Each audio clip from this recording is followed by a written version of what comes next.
Ассалаумағалейкум ардақты ағайындар, қадірменді көрермендер. Орыстың қазақты отарлаған саясатын жалғастырған кешегі кеңестік кезеңде аталық деген ұғым тарихтан мүлдем алынып тасталғандықтан, хандық дәуірде қазақтың саяси элитасы болған аталықтардың билік дәстүрін көп ел әлі түсіне қойған жоқ. Осыған байланысты бұл жолғы әңгімеміз Бұхар мен Қазақ хандығындағы аталықтар және оның билік ерекшеліктері туралы болады. Орталық Азия мен Қазақстан аумағы жошы ұлысының орталық бөлігі болды. Шыңғыс ханның үлкен ұлынан тараған төре ұрпақтары осы ұлан-ғайыр аумақты билеп төстеді. Жошыдан тарайтын әулеттердің бірі Шайбан тұқымы 1500 жылдардан бастап Мәруеннахр өлкесінде билік құрды. Әбілқайырдың немересі Мұхаммед Шайбани бастап барған ұлы даланың жауынгер тайпалары Орта Азия жерін бағындырып, Бұхар Шәріп пен Самарқанд қалаларын иеленіп, Өзбек атанған мемлекет құрды. Оны 100 жылдай, яғни 1599 жылға дейін билік құрды. Шайбанды хандар, оның ішінде әйгілі Әбілқайыр хан мен оның немересі атақты Мұхаммед Шайбан хан құшшылардың арасында өмір сүрді. Құшыдан шыққан аталықтардың қатаң тәлім тәрбиесін көрді. Әбілқайыр хан ұлдарының аталығы Хақым Шейх Бахадур құшшы болды. Ал Қарқаралыға Сібірден ертістен тұлпармен жүзіп өткен Шұбарта төлеңгіттер қатарындағы құшшылардың арғы бабалары ақша орыс құшшы туры алдыңғы бейнебаянымызда тарихи деректер мен шежіре негізінде баяндадық. Бұл ақша орыс құшшы Батыс Сібірдегі Шымғатұра шаһарындағы Әбілқайыр хан сарайындағы үлкен лауазымды қызмет атқан тарихи тұлға болып табылады. 16 ғасырдың басында жазылған Тарих-и Гузида и Нусрат-наме атты тарихи шығармада құшшы олар Шайбан хан уақытынан бері атеке және көкілдаштары болды деп айтылады. Шайбан әулеті әлсіреген уақытта Мәруеннахр билігін 1599 жылдан бастап 1785 жылға дейін жошының кіші балаларының бірі Тоқай Темірден тарайтын Аштарханиттер қолдарын алды. Аштарханиттер замандағы Бұхар хандығындағы аталық мансабы ханнан кейінгі бірінші орында болды. Бұхар хандығындағы аталықтар Шыңғыс тұқымдары төрелерден де жоғары отырған. Әлсіздеу хандардың кезінде мемлекетті аталықтар басқарып отырды. Әбділәзіз ханның кезінде Алшын Жалаңтөс Бахадур Бұхарада аталық болғаны мәлім. 1756 жылы Бұхар хандығының билігіне Маңғыт Мұхаммед Рахым аталықтың келуімен Аштархан әулетінің билігі аяқталды. Маңғыт аталықтар алғашқы кезеңде өз жандарында Аштарханиттердің жас сұлтандарын ұстап, мемлекетті солар арқылы басқарып отырғанымен кейін Даниял аталықтың баласы Шахмұраттың кезінде өздерін тікелей хан деп атай бастады. Қазақ хандығының да билік құрылымының Бұхар үлгісіне жақын болған аталық қызметінің ерекшеліктерінен анық көреміз. Орыс деректерінде аталықты диатка дейтін себебі ол ханға жол сілтеп жөн көрсетіп отыратын үлкен тұлға және ақылшы адам. Құрбанғали Халидтің Таурих Хамса кітабында аталық қызметіне мынандай анықтама береді. Аталық уәзір ағзам, бас уәзір мәніне келеді. Нәсілі қазақ жасы ханнан үлкен болып, қызметпен уәзір дәрежесіне жетсе, аталық деген атақ берілетін ғұрып болатын. Ал жарлыққа оның мөрі хан мөрімен бірдей жүреді. Аталық атағын алмаған уәзірде ондай дәреже болмайды деп жазады. Әрине бұл жердегі әңгіме Түркістанда Әзірет Сұлтан жанында ақ киізге көтерілген қазақтың ұлы хандары туралы болып отыр. Қазақтың саяси терминологиясында кіші хан, келте хан деген ұғымдар да бар. Олар көбінесе ұлы сұлтандарына қатысты қолданылады. Сонымен қатар хан билігін күшейту мақсатында әр жүздің басындағы келте хандар мен ірі ұлы сұлтандардың жанына жауынгер тайпалардан аталықтар сайланады. Аталықтар өздері шыққан үлкен ру тайпалар арқылы хандық билікті қолтықтап демеп отырады деп айтуға болады. Қазақтың арғын болсаң алтай бол, алшын болсаң адай бол, үйсін болсаң сиқым жаныс ботпай бол, найман болсаң қаракере матай бол дейтін айтатын сөзінің шешімі осы. Қазақ шежіресінің білгірі Мәшқүр Жүсіп Күдері қожаның бір толғауына түсінік бере келе, егіз тайым малай жәдігерден шыққан батырлар, заманында аталық атанып хандардың көші қонын билеген ерлер дейді. Бұл егіз тайым Бөкей хан әулетіне қызмет жасаған. Қазақтың ұлы хандарының аталықтары туралы бізге белгілі деректер Арыстан аталықтан басталады. Қайып ханның 1718 жылы 1 Петр патшаға жазған хатында «Лучший человек казацкий орды Арыстан аталық» деп, Арыстан аталықтың мемлекеттік саясатындағы орнына жоғары бағасын берген. Осы деректерді алғаш жариялаған профессор Жамбыл Артықбаев Қайып ханның бұл хатында: біріншіден, Арыстан аталық әулетінің көп жылдар қазақ хандарына сіңірген еңбегін ерекше атап өтеді дейді. Екіншіден, Қайып хан анау мынау емес, Арыстан аталықтың ұлы Тантай батырды бас елші ретінде Санкт-Петербургқа аттандыру арқылы Петр патшаға да салмақ артып отыр. Үшіншіден, Әстөке хан замандағы елшілікті бастаған Тайқоңыр Құлтабай Аталықұлының өзі бұл жолы бас елші Тантай батырға көмекшілікке бекітілгенде көп нәрсені аңғартады деп айтады. Арыстан аталық өмірінің көптеген белестері Шығай хан, Тәуекел хан, Есім хан билік жасаған өте күрделі кезеңдермен байланысты. Бұл қазақ хандығының жеке мемлекет есебінде қалыптасқан уақыты, сонымен бірге қазақ ордасының Түркістан Ташкент алқабында біржолата орнығуы да осы кезеңде іске асты. Шежіренің бір нұсқасына ден қойсақ, Арыстаннан 8, кейде 9 ұл туады делінеді. Олар Мамадайыр, Мамашық, Қозыбақ, Жанқалым, Тоғызақ, Барқы және екеуінің аты белгісіз делінген. Тарихи құжаттарда Арыстан аталықтың шежіреде белгісіз саналып келген ұлының бірі 1718 жылғы Санкт-Петербургқа аттанған елшілікті басқарған Тантай батырдың аты аталады. Арыстан аталық, Барқы аталық, одан туған Нияз аталық Түркістандағы Әзірет Сұлтан кесенесінде жерленген. Серікбай Исатайұлының зерттеу деректері бойынша Әзірет Сұлтан кесенесінде Мамадайыр, Мөңке, Құлғара батырда жатыр. Бұл деректерді зерттеу Қазақ хандығындағы аталық институтының белгісіз парақтарын ашуға мүмкіндік береді. Қазақтың байырғы замандарынан сақталып келген билік дәстүріне, оның белсенді өкілдері аталықтар институтына алғаш назар аударған белгілі ғалым профессор Жамбыл Артықбаев болды. Қазақ ордасында хан аталықтары туралы мәліметтер 16-17 ғасырлардағы парсылық Сефевид әулеттеріне арналған тарихнамалық еңбектерде кездеседі. Шығыстанушы ғалым Қалия Қамбарбекова, Нұрлан Атығаев сияқты зерттеушілердің арқасында атағы мен айбары жошы ханнан кем болмаған Қасым хан ордасындағы өте ықпалды Мейрам аталық туралы деректер алғаш рет жарияланған болатын. Мейрам аталық ханның кеңесшісі болған және үлкен жиындар мен ресми қабылдауларда ханның сол жағынан орын алған. Тақтың сол жағы ұлы аталықтардың орны және оң жақтағы аталықтан дәрежесі жоғары саналған. Қасым ханның ұлы Әбілқайыр хан ирандық Исмаил шақы елші жіберу үшін алдымен Мейрам аталықпен және шайбандық басшылармен ақылдасқаннан кейін ғана шешім қабылдаған екен. Мейрам аталықтың ханның Қызылбасқа қарсы атанатын әскерінің сол қанатын басқарған әскери жорықтарда ханның жанында болған. Қысқаша айтқанда аталық азаматтық және әскери билікті қолына жинақтаған, құзыры өте жоғары, кемеңгерлікті қажет ететін лауазым болып табылады. Мейрам аталықтан кейін қазақ хандығындағы аталықтардың аса ірі өкілі деп Қасым ханның кіші ұлы Хақназар ханның аталығы Сайдалы батыр деп есептейміз. Сайдалы аталық 1580 жылы Хақназар хан қапыда жау қолынан қайтыс болғаннан кейін мемлекетті саяси дағдарыстан шығаруға ерекше ат салысқан қайраткер. 5 мейрамнан тарайтын Сайдалы Арыстан аталық әулетінің артында арғын болсаң Алтай бол дейтін, ел мақтап арғының сауыры дейтін Алтай қуандық аталатын ел бар. Кез келген жағдайда өз ру тайпасының күшіне сүйене отырып, бағынбаған руларды хан дәрежесіне келтіру аталықтың міндеті болды дейді профессор Жамбыл Артықбаев. Хан қашанда осы ру өкілдерімен санасуға мәжбүр, екінші жағынан ол өз саясатын аталық сайлап отырған күшті ру тайпа арқылы өткізе алады. Арғын болсаң Алтай бол қанатты сөз бұл атаның балаларының жолы үлкен екендігін көрсетеді.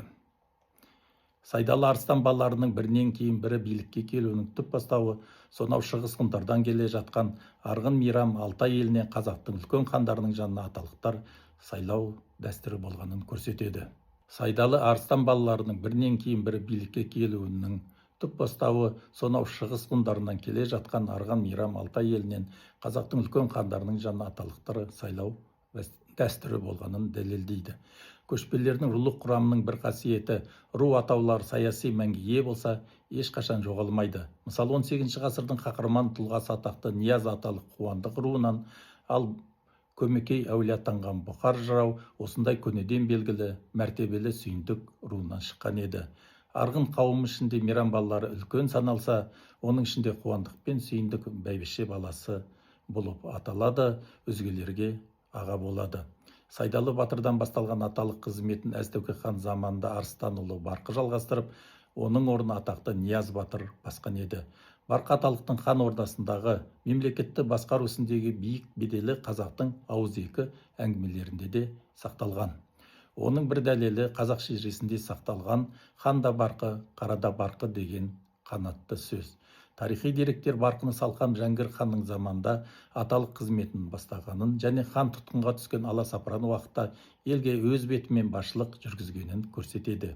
Елге басшылық ол ең алдымен хан ордасының қызметіне жетекшілік, орталық билікті әлсіретпей ұстап отыру.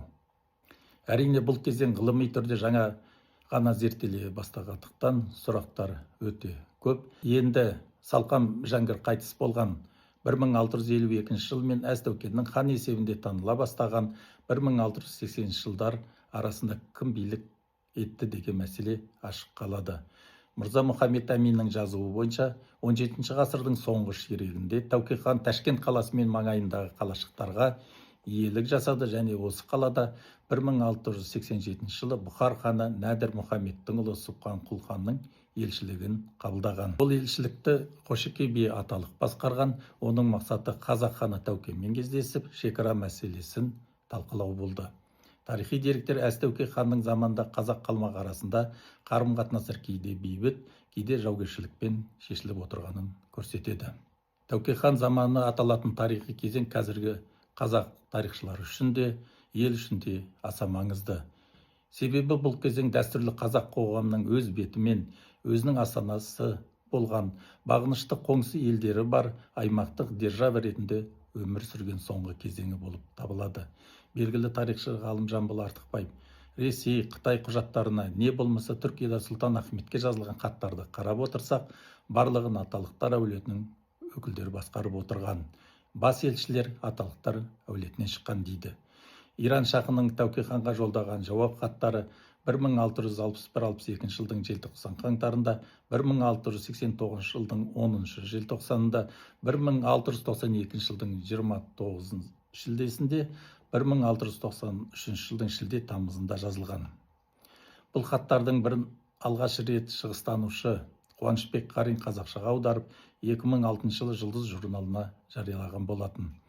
Иранға қазақ хандығының тарапынан хат жеткізіп жүрген Бақибек аты аталады. Серікбай Жаркешевтің зерттеулері бойынша Иран шахына хат жеткізген Бақибек дұрысы Сүгірәлі Бақыбек батыр Алтай Сайдалы аталықтар әулетінен болып шығады. Иран шахының жауап хатынан оның Тәуке ханға деген үлкен сенімін, құрмет білдіргенін және оған Барқы аталықтың інісі Қабайұлы Бақыбек батырдың елшілікпен келуінің өзі де шах үшін аса маңызды болғанын аңғарамыз. Бақыбек батыр қартайғанда 1718 жылы қалмақ шабуылы кезінде қаза табады. Қанжығалы Бөгенбай батыр құн талап етеді. Елдегі әңгімеде қалмақ жағы Бақыбектің құнына 3 қыз берді делінеді. Серікбай Жаркешевтің ескертуінде Иран шахы бұл хатын 1661-62 жылдары жібергенде Тәукенің әлі қазақ ордасының билеушісі болмаған кезі екен. Хан тағына отырудан 19 жыл бұрын көрші елдердің патшаларына Тәукенің хат жазуы оның елдегі елеулі қайраткер тұлға болғанын көрсетеді деп айтады. Әз Тәуке ханның сыртқы саясатына қатысты деректерге шолу жасамас бұрын біз Барқы аталықтың қызметі туралы аз-кем тоқталайық. Барқы аталық Салқам Жәңгір мен Әз Тәуке хан тұсында аталық қызметін атқарған ірі мемлекет қайраткері. Оның бір мысалы Барқы аталықтың 1690 жылдары Ресейге елшілікке аттанған Сары Батыр мен Көлдей мырзаны тұтқыннан босату мәселесі күн тәртібінде тұрғанда хан ордасындағы шешуші қызметі мен тарихи деректерде айрықша көрінуі. Бірінші Петрге жазылған хаттағы қазақ ордасының Келдей мырза мен Сары Батырдың қарымтасына 1692 жылы Андрей Неприпасов ұстап қалған туралы жазылған оқиға себебіне тоқталайық. 1687-1693 жылдары Тәуке хан Тобыл қаласына 5 арнайы елшілік аттандырған. Тобыл қаласы бұрынғы Сібір хандығының астанасы болған Ескер қаласының орнына салынған қала еді. Қазақ ордасынан аттанған Тәуке ханның елшілігінің келіссөздері бірде дұрыс нәтиже беріп жатса, бірде жаугершілікке ұласып кеткенін көреміз. Соның бірі Сібірге сауда келісімін жасау үшін аттанған Сары Батыр мен Күлдей мырзаның ертіс жағасында ұсталуы. Орыс үкіметі қазақ елшілігін ұстап, қайтармай қойғанына қарамастан, мәмілеге келерміз деген оймен қазақ ордасы елші үстіне елші жібереді. 1691 жылы және 1692 Иван V және Петр I патшаларға Тәуке ханның атынан Қабай аталы елшілігі, Түменші Батыр елшілігі аттанады. 1692 жылдың күзінде Қабай аталы елшілігі Мәскеуге аттанады. 1693 жылдың қазан айында Тәуке хан Тайқоңыр Батыр Құлтабай аталы құлын Сары мен Көлдейді босату туралы талаппен тағы да бірінші Петрге жұмсады. Тайқоңыр Батырдың бұл елшілігі Сүгірәлі Батырдың баласы Әлсейіттің сауда керуенмен бірге аттанады. Осы келтірілген деректер Тәуке хан ортасында түрлі дипломатиялық келіссөз бен барыс келістің басында жүрген аталықтарға ерекше мән беруіміз керек екенін көрсетеді. Тәукенің хатындағы адам атадан бері елшіні қарақшы секілді қамап тастау дегенді естігеніміз жоқ деген сөздер қарсы жақта жерге қаратса керек еді, бірақ елшілік Көлдей мырзаны босатып әкелген жоқ. Елдің намысына тиетін оқиға болғаннан кейін қазақ жасақтарының шекаралық алқаптағы Ресей қоныстарына шабуылы жиілеп, адамдарын байлап, малын айдап кету оқиғалары күнделікті көрініске айналды.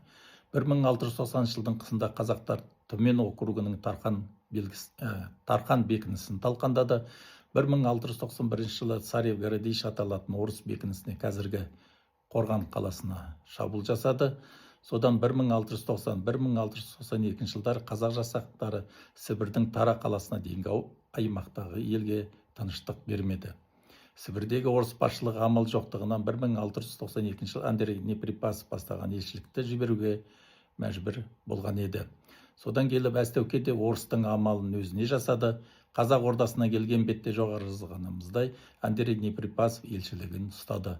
Оған да бармаушы еді. Елші болып барған Сары Батыр сол Тобыл қаласында өлтіріліп, туған туысы сүйегінде алалған жоқ болатын. Содан Ресей елшілігі Түркістанды екі мемлекет арасындағы шешімді тосып жатқанда Сібірден Тәуішке мерген бастаған сауда керуені келеді. Андрей Неприпасов хан ордасына сәлем бере келген Тәуішке мергенге қосылып кеңеске кіреді де саудагерден өзіне араша түсуді сұрағанда оған Тәуішке мерген: «Ұлы ағзамның слободаларында біздің жұмысымыз қанша? Бізге салса бәрін қиратсын, өрте жіберсін мейлі. Біз әскери адамдар емеспіз, біз бар болғаны саудагерлеріміз» дейді. Тәуке хан жанындағы ақылшысы Барқа аталық осындай орынсыз сөздері үшін Тәуішке мергенге ұрысты дейді. Итеке ханов лучший человек аталық Барқу Батыр стал его Тәуішку бронить за то, что он такие непристойные слова говорит. Енді осы дерек 1948 жылы шыққан Аполлованың «Присоединение Казахстана к России» атты кітабында один из лучших людей Тәуке Берху Батыр стал упрекать Тәуішку в том, что он непристойные слова говорит деп берілген. Бұл жерде зерттеуші біріншіден Барху атын Берху деп берген, екіншіден аталық лауазым мәтіні мүлдем алып тастаған. Аполлованың кітабын оқыған адам Тобыл саудагеріне аталық Барху Батыр емес, бір Берху Батыр ұрысқан екен деп ойлайды, және ол адамның кім екен профессор Жамбыл Артықбаев түпнұсқадан қарамаса еш уақытта таба алмас еді.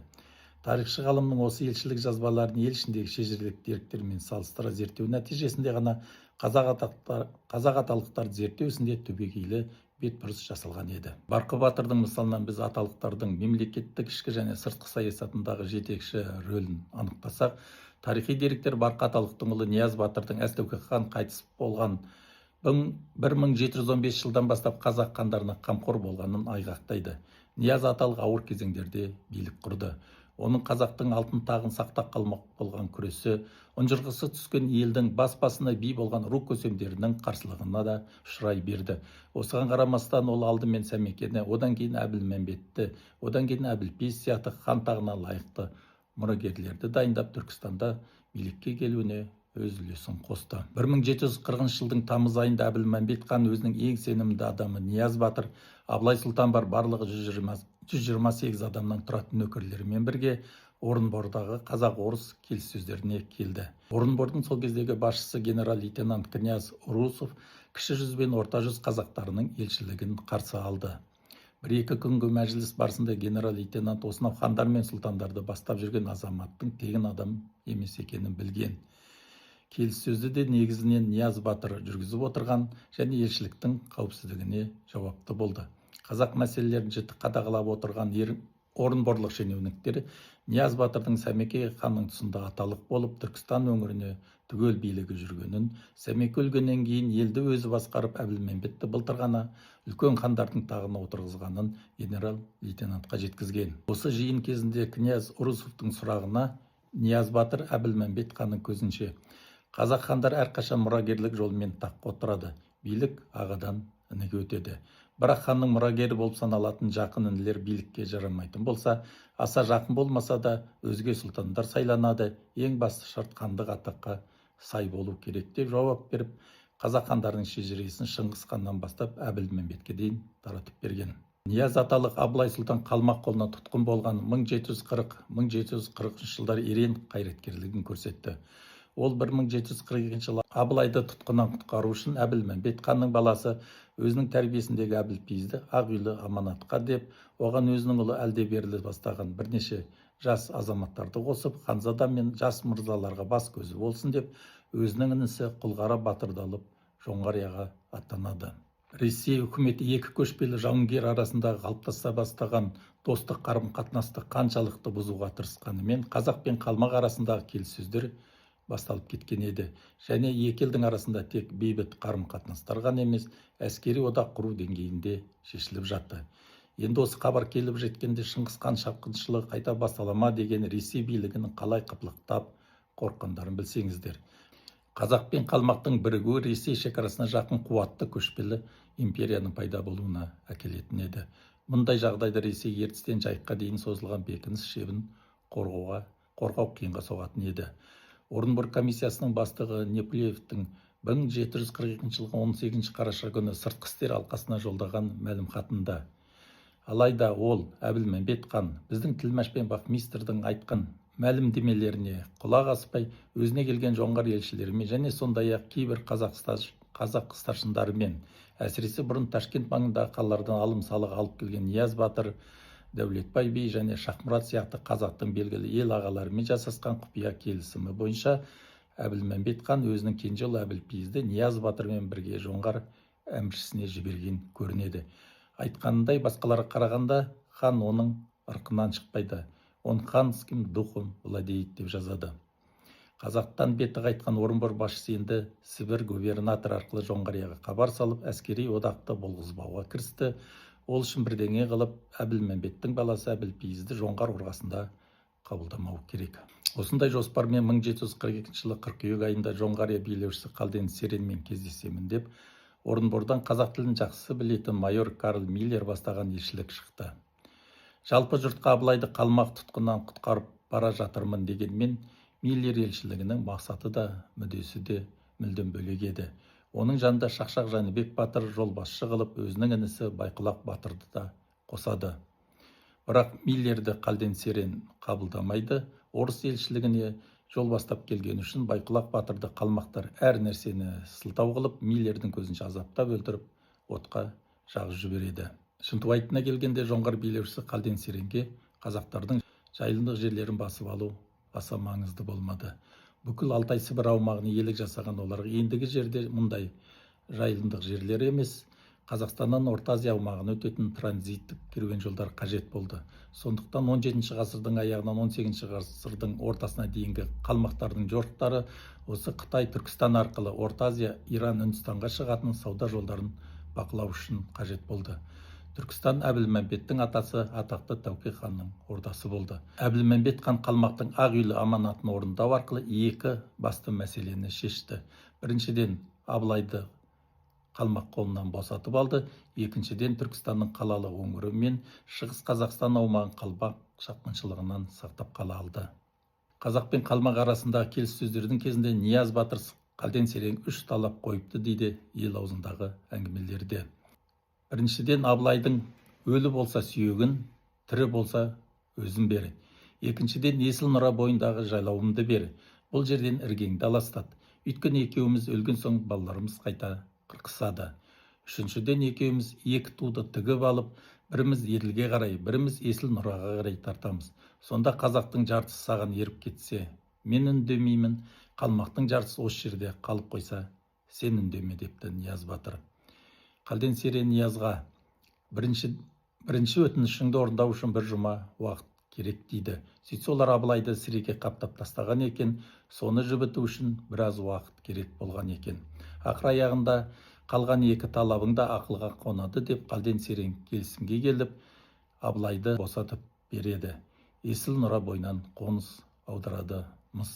Нияз аталықпен қатысты тағы бір маңызды мемлекеттік шаруа Жоңғария мемлекетті құлағаннан кейін Алтай Тарбағатай Жетісу өңірін игеру болды. Бұл шаруаға басшылықты Нияз аталықтың ұсынысымен 1757 жылы күзде Түркістанда өткен қазақ көсемдерінің кеңесі Әбілмәмбет ханның ұлы аталықтың тәрбиесінде болған Әбілпейізге тапсырады. Міне осындай кезінде өзі аманатта отырған Қарақалмақтың жұртына иелік жасау Әбілпейіздің пешенесіне жазылды. Әбілпейіздің негізгі міндеті қазақтың шығыс көшіне қорған болу, шаруашылығын жүргізу, көрші мемлекеттермен шекараны реттеу болды. Қалың Найманның беткесі тар азаматтары Ботақара би, Боранбай би, Сырымбет би, Қыстаубай би, Толыбай батырлар елдің алдына шығып мойындарына кісесін салып жіберіп, Әбілпейіз сұлтанның амандығын мойындарына алды. Егер шүршіт келмесін, егер шүршіт қаптаса, алып кетер ақтарып көмілі көрден денеңді, деп қазақтың сәуегейі бұқар жырау жырлаған шүршіт қаупін қайткен күнде де сейілту керек еді. Бұрынғыдай екі ортада қалқа болып тұрған Қарақалмақ жоқ. Алып Син империямен екі арадағы ірге жалаңаш қалды. Хан кеңесі Әбілпейіз сұлтанға қызмет істейді, өлімге жұмсаса да қияметте сұрау жоқ деген өсиетпен Өмірзақ мырза мен Жаназар батыр бастаған мың шаңырақ төлеңгіт тобын Әбілпейізбен бірге аттандыруға шешім қабылдады. Осы оқиғадан кейін оншақты ұрпақ ауысты. Қазақ талай аумалы төкпелі заманды бастан кешірді. Қара шыбындай қырылған кездері болды. Бірақ Әбілпейіз соңына еріп төлеңгіт атанып, Шұбартауға кеткен Арыстан аталық әулетінен Мамадайры Мамашық тұқымдарының арасында бұл елдің бірлігі үшін керек деген сөз мәтел болып сақталып қалды. Әбілпейіз шығыс өңірге ие болған уақытта қазақтың шекарасы Шарқ құрбаннан аспаушы еді. Ұлыстың қыстауға ыңғайланған жерлері Шұбартау, Қалмақ Емел аталатын Балқашқа қарайғы жерлер болса, жаз жайлап баратын жайлауында нақты шекара жоқ деуге болады. Елдің малы көптері ертістен асып, даласы мен орманы аралас Құлындыға барып жатса, малы аз соңы ертістің бер жағасы Шыңғыстау маңында жүрді. Кейін қалың Найман мен Абақ Керейдің көшін бастаған Әбілпейіз сұлтан шығысқа қарай ентелей жылжып, Тарбағатай Алтайдың екі қапталына түгел жуық игерді.